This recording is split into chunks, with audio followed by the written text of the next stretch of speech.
It's it's a celebration of the working man that started when we did the exhibition in the Hancock Museum in Newcastle 3 years ago now. I think it was 3 years ago. So it's now it's come full circle back to where I'm from, my roots, and it kind of ties in really well with Scotland this year, because this is the year of homecoming, and now we're kind of bringing those images back to its roots, because I started painting memories I had in my childhood in a little village just outside Kilmarnock. So I kind of used those images I remember from my childhood as the basis for the paintings I've done for years now. But I was always a people watcher when I was a kid. I was always fascinated by the little things, like an old guy getting off a bike.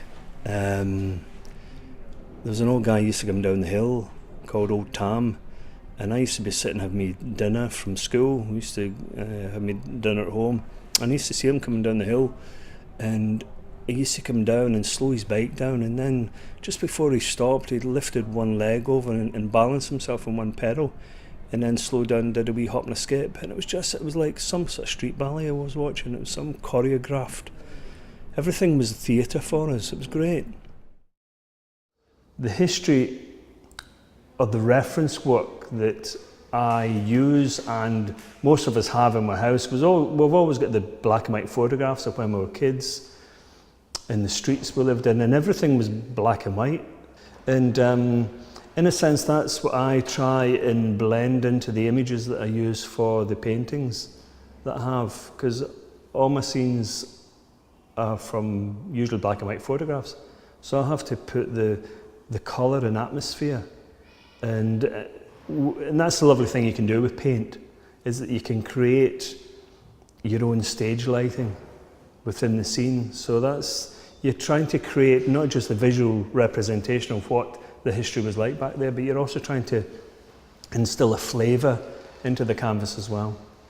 I think there's over 30 originals for the show, and it consists of mostly landscapes of Glasgow and the surrounding areas, and there's a scattering of charcoals of the characters that I remember from my childhood. The old working man and his wife, which was really based on my granny and grandfather and mum and dad, because they were all the same. So I kind of captured the flavour of what the people were like through the charcoals that I've been able to draw. And the nice thing about the charcoals is that they're raw. It's before you add paint or add atmosphere, the charcoals are or sketches are basic, raw. It's the concept, it's the conception of a piece.